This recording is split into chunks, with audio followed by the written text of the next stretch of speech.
uma característica fundamental dessas greves operárias do PAC foi de que nenhum sindicato organizou esses movimentos. Né? Tem várias declarações dos donos, né, das grandes empreiteiras da imprensa dizendo o seguinte: a gente não consegue falar com o sindicato para poder negociar. Então os empresários demandavam o seu interlocutor principal, que seria o sindicato. Né? Então por isso a ideia da conciliação de classe desse período aqui que eu estou me referindo. Então não se trata de um quadro ali de normalidade de greve, mas sim de um quadro aonde, ao ascender ao governo, né, um partido de origem popular e sindical, que é o PT, embora implemente um outro tipo de projeto, mas sua origem social e de classe é na base sindical, popular e estudantil, mas ao ascender, né, ao conquistar o poder pela via democrático-burguesa, ele implementa um projeto de conciliação de classe. Né? E qual é o grande elemento que o PT oferece para a burguesia? Porque a grande questão é que o PT não tem origem orgânica na burguesia. Né? Não é o Amoedo, né? O grande empresário, não são os tucanos, não é o próprio Bolsonaro e a sua elite militar, né, e empresarial. Né? O que é que o PT tem a oferecer para a burguesia? O controle sobre a classe trabalhadora. Esse é o grande elemento de todo o projeto social-democrata. Como que um social-democrata convence setores burgueses a apoiar a sua candidatura? Porque nós conseguimos passivizar, conseguimos controlar os sindicatos e os movimentos sociais. Conosco no poder, né, vamos conseguir ter paz social. Então esse é um elemento central da social-democracia. O PT apresentou isso na forma da conciliação de classes. Bom, mas aqui, em 2012, pelas obras do PAC, esse elemento já começava a ruir. Então as greves estouraram de maneira extremamente violenta, né, com alojamentos sendo incendiados, né, com galpões sendo incendiados, então dotação direta, pessoas, engenheiros e gerentes, né, foram colocados: vocês não vão sair daqui enquanto, né, nossas reivindicações não forem atendidas, etc. Então, bastante ação direta, o espontaneísmo, né, e uma ação auto-organizativa, sem a presença de sindicatos, né, ou de partidos políticos, que motivaram aquelas lutas, né, dos operários nas greves do PAC. Nesse 2002 também teve uma greve importante, que foi uma greve da educação federal e uma greve estudantil também da educação federal, principalmente. Então foi um período também de questionamento, né, do projeto petista do ponto de vista das universidades, do projeto de educação. Então as universidades federais, os institutos federais, o Colégio Pedro II, os estudantes do Colégio Pedro II, inclusive, nesse ano, eles deflagraram greve estudantil. Né? Então tem um marco histórico naquele momento para a educação básica, educação secundarista. Né? Foi assim também em outros institutos federais. Então um momento importante aqui de luta. E uma das pautas, das construções ali, né, da greve estudantil, né, foi exatamente depois construir vários fóruns de luta e de luta contra o aumento pela tarifa zero e contra a máfia dos transportes. Né? Vários desses organismos que depois estavam atuando em 2013 foram gestados ainda em 2012. Bom, em 2013, nós tínhamos o recorde de greve daquele período até então, que foram 2.500 greves. O DIEESE não apresenta para nós o número de greves nem de 2014 nem de 2015. Segundo seus balanços, eles estão dizendo que ainda estão computando as greves, porque o grande volume de greves desses 2 anos não permitiu que eles terminassem ainda. Então, do pressupondo que também devem ter batido lá as 2.000 greves, acima de 2.000 greves. Mas o DIEESE ainda não liberou para nós esses dados. Mas já liberou o dado de 2016, que bateu 2013. 2.090 greves. Então superou aqui. 2017 tem uma queda relativa. 1.500 greves. Entretanto, essa queda relativa ainda é maior do que os períodos anteriores, né, dos anos 90. Não vai superar, né, de 89, que foram 1.900 greves, que era o recorde anterior. Né? Mas ainda está muito maior do que aquele período anterior. Okay? O que a gente vai perceber aqui? Primeiro, essas greves que aconteceram a partir do ciclo de 2016, não é apenas um aspecto numérico, mas tem um aspecto qualitativo. De que maneira, né? Eu vou voltar aqui para a gente ver alguns. Pode passar. Obrigado. Essa aqui é uma foto lá da greve de Giral, né? Aqui são os galpões, né, sendo incendiados, né, pelos operários, né? Então lá no norte do país. Passar. Aqui essa mesma foto da greve dos garis, né, de 2013, mas pode passar, porque você já mostrou essa, né, já deu spoiler, então vou passar para essa daqui. Sair do eixo, né, sul-sudeste, né, vamos para o norte do país, né. Essa daqui é uma foto de uma das greves que aconteceu em São Luís, da rede de supermercados Mateus. Okay? Essa greve tem uma característica semelhante com a dos garis do Rio de Janeiro e que outras greves que aconteceram. Qual é a característica interessante? Essa greve do supermercado São Mateus foi a primeira greve da história dessa categoria. Nunca antes, até essa data, julho de 2013, os trabalhadores de supermercados da rede, né, de Mateus, supermercado de Mateus, da cidade de São Luís do Maranhão, tinha feito alguma greve. Fizeram em 2013. Nesse mesmo ano, também em julho, a rede de supermercados do Grupo Líder, do Pará, estado vizinho, paralisou pela primeira vez na história. Também nunca tinha feito uma greve antes na história. Okay?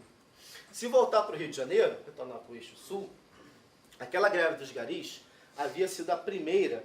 Eu tentei buscar e pesquisar qual foi o último registro de uma greve de garis no Rio de Janeiro. Até então eu encontrei um registro, né, em 1979. Eu tenho minha lembrança ainda de memória de infância de ter tido greve de garis nos anos 80. Mas eu não consegui achar, né, na imprensa sindical lá do ACEIO, né, que já bem disse o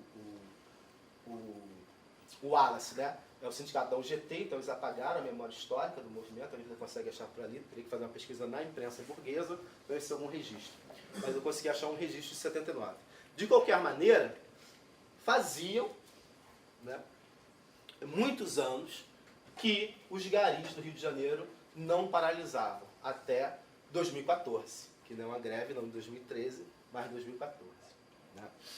E também em 2013, teve uma greve importantíssima, foi da educação, já citada aqui, no Rio de Janeiro, porque foi uma greve histórica, porque foi uma greve unificada da rede municipal do Rio de Janeiro, da cidade do Rio de Janeiro, né, e do estado do Rio de Janeiro, não uma greve unificada, da rede estadual e da rede municipal do Rio.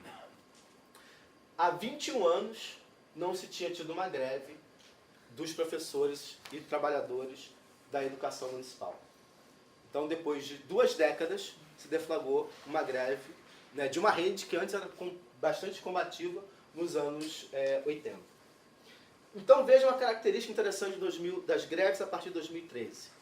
Várias categorias que há muito tempo não se tinha registro de greves, ou categorias que nunca tinham parado antes, fizeram greve. Por quê? Acho que essa tem que ser a grande pergunta para a gente tentar responder, né? Lendo, né?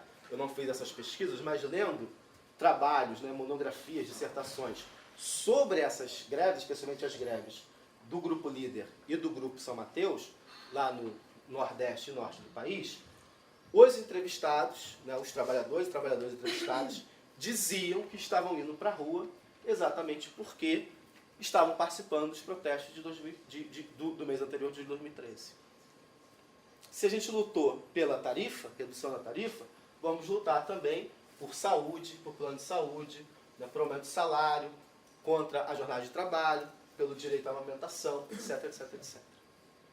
Então vejam como é que a experiência ela se forja da classe trabalhadora, né, ou seja, não precisou os companheiros e companheiras dos supermercados São Mateus, não, eles não precisaram participar de um ato, né, estar presente num ato com 2 milhões de pessoas no Rio de Janeiro, para saber que naquele momento se forjava uma consciência diferente da classe trabalhadora, que era uma consciência de que se a gente lutar, nós podemos conquistar alguma coisa.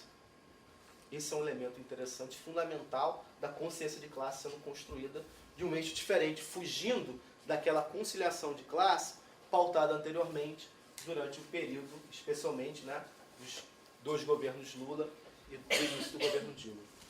Então se rompeu com uma mentalidade, com a concepção de que se deveria esperar ou o sindicato, ou um político qualquer, ou uma liderança carismática, seja ela qualquer, para que fosse reivindicado, conquistado, ou dado, né, na verdade, né, os sindicatos, os políticos, as burocracias, elas não conquistam nada para a classe trabalhadora, elas dão na forma de dádiva. E depois, né, vão pedir para que a gente retorne, né, essa gratidão de alguma maneira, né, normalmente na forma de voto, né, de lealdade política, etc. Então, esses trabalhadores e trabalhadoras colocaram um elemento central, né, para a luta de classe, mostrando que era possível fazer uma luta distinta. Voltando um pouquinho a falar da greve dos garis, eu acho que ela é uma greve bastante emblemática, né, desse período, né, do ano 2014, porque ela tem algumas características bem interessantes. Uma primeira característica, né, pode por favor voltar? Muito obrigado. Uma característica assim que visivelmente, né, visualmente, você percebe que trata de uma categoria negra. Você olha, você vê a maioria absoluta desses, da foto visualmente, são de trabalhadores e trabalhadoras negras. Essa foto aqui em especial mostra muito o elemento masculino, né, dos homens, né? Então isso é um trabalho muito interessante de uma Camila Almeida sobre mulheres garis, um estudo que ela desenvolve sobre Minas Gerais, muito interessante, demonstrando essa invisibilidade do trabalho feminino, né, como trabalhando na limpeza urbana, né? Mas aqui no Rio de Janeiro está um foco aí bastante masculino, mas visivelmente negro. Em grande sua maioria, os entrevistados, aqueles que eu entrevistei, né, nessa pesquisa, moradores ou de favela, dos subúrbios, das regiões periféricas da Baixada Fluminense, no Rio de Janeiro. Outra característica interessante, marcante deles é que durante anos se tinha um acordo entre o sindicato, do ACEI Conservação, filiado ao UGT, daquele mesmo, né, presidente que em 2013, né, agradeceu a fala dele a Deus, estou aqui, graças a Deus, né, e aí começou todo o discurso dele na Rio Branco, então aquele presidente daquele sindicato que é filiado o ACEI. A cada ano, o ACEI, o sindicato dos garis, assinava um acordo com a Conlurb, a Companhia de Limpeza Urbana do Rio de Janeiro, e consequentemente com a Prefeitura do Rio. A Conlurb é uma empresa pública, né, municipal, sempre colocando a reposição da inflação a partir lá dos dados do índice de preços do IBGE. Normalmente sempre abaixo do índice de carestia de vida do DIEESE. Sempre dava a mais e tal. Então a reposição ali sempre uma coisa sempre muito baixa, variando entre 4%, 5%, no máximo 6%. E o ticket de refeição, o vale alimentação, no valor era nesse período de R$12 por dia. Né? Então dava cerca de 30 dias, cerca de R$300. Então, e os trabalhadores já estavam fatigados daquela situação, além de todo o processo, que obviamente é de massacre, de se trabalhar, né, em limpeza urbana, trabalho braçal, né, e os estudos, né, sobre o trabalho de garis mostram aquelas origens, né, diretamente o trabalho em cativeiro, né, da população negra e africana no Brasil, que se remete exatamente a essa exploração do tipo de trabalho desenvolvida pela limpeza, né, trabalho em limpeza urbana. Né, até esse trabalho da Camila que eu citei, né, ela fala de quanto